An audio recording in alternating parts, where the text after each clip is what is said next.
munaasabadani lagu xusayay xuska maalinta xasuusta dadkii ku waxyeeloobay shilalka gaadiidka ee lagu qabtay magaalada Boorama ayaa waxa soo qaban qaabiyay wasaaradda gaadiidka iyo horumarinta jidadka Soomaaliland ee gobolkan Awdal. munaasabadani ballaaran oo ka soo qayb galeen wasiirka wasaaradda horumarinta caafimaadka Soomaaliland, maamulka gobolka Awdalka degmada Boorama, qaar ka mid ah isuduwayaasha wasaaradaha laamaha dawladda gobolka Awdal, oday dhaqameed, wasiirro hore iyo xubno kale oo lagu maamuusay. ugu horreynna waxa hadalka furay isla markaana ka waramay shilalka gaadiidka ee dhacay iyo waxyaabaha sababa isuduwaha wasaaradda gaadiidka iyo horumarinta jidadka gobolkan Awdal iyo taliyaha ciidanka nabadgelyada gobolka. maanta waxay daaran tahay 17 November waa maalinta dadka wax ku yeeloobay shilalka adduunka. gaadiidka shilalka ugu badan ee mar walba waxa sababa waa darawal xumo iyo gaadiid xumo iyo wadooyinka xun.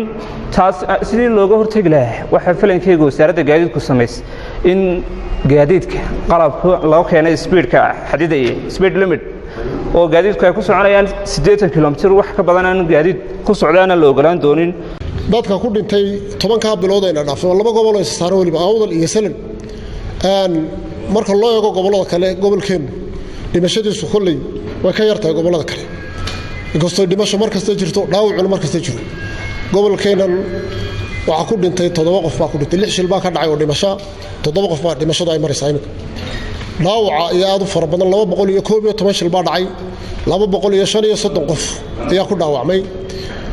inkastoo dhaawacyadu badan yihiin dhaawacyo fudud.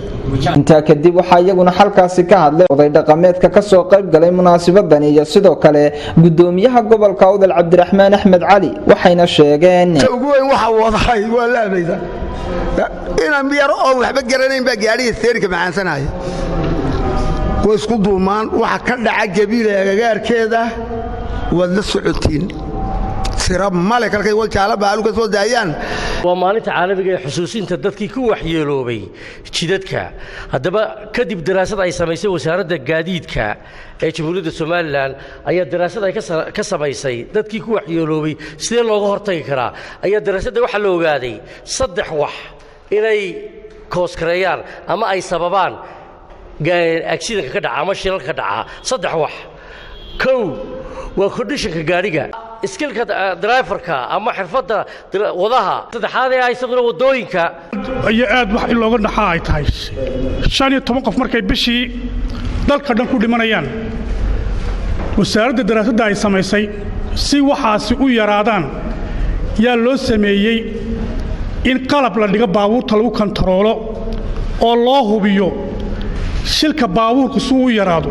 antani waa maalin muhiim ah waxa laga sheekeynayaa oo wax jiro aanu practical u wada aragnay oo ka taagan wadooyinka iyo gaadiidka iyo shilalka. 3 qodob waa jiraan si aad uga cararayso gaari ka soo cararaya xirfad baa gaariga kale u gelaya.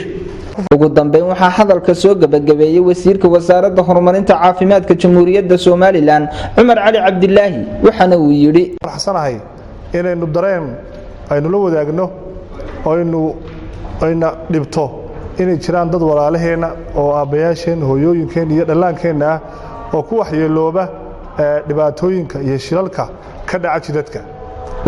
in haddaan ku noqdo wasaaradda caafimaadka dee waxay u xil saaran tahay in qofka muwaadinka la ilaaliyo caafimaadkiisa, laga shaqeeyo badqabkiisa, laga dhowro wax walba oo dhibaato gaarsiinaya. haddana haddaad tagtaan waa dharka jajabka iyo dhaawacyada culus ee dhammaan cisbitaalada dalka dadka yaala dad maaha rasaas ku soo dhacday, dad maaha wax kala noqday, laakiin waa dad wax ku waxyeeloobay shilal ka dhaca jidadka. 3 shay baan isleeyahay way keenaan, horena waa looga hadlay. asaaska horeba waxa weeye qofku muwaadinku xaq wuxuu leeyahay ilmaha yari in la baro nabadgelyada jidadka isagoo ku jira dugsiga hoose dhexe sare inuu ku soo barto oo calaamadaha barto oo sida uu isku badbaadin lahaa uu barto. dareenka marka qof markuu ku koro hadduu xataa isagu noqdo wada gaari de isaga laftiisii baa garanaya gaarigu dhibaatada uu leeyahay iyo dhibta uu cid kale gaarsiinayo. waa qodobka labaad, qofka gaariga wadaya laftiisii in la kontaroolo oo sharci lagu kontaroolo. aad iyo aad baan ugu mahadnaqayaa wasaaradda gaadiidka iyo jidadka oo hormuud ka yahay wasiir Cabdilaahi Abukar. tallaabo adag iyo mashruuc ballaaran ay arinta ka qaadeen. Cabsalaan Saaha, warbaahinta qaranka Jamhuuriyadda Soomaaliland, magaalada Boorama.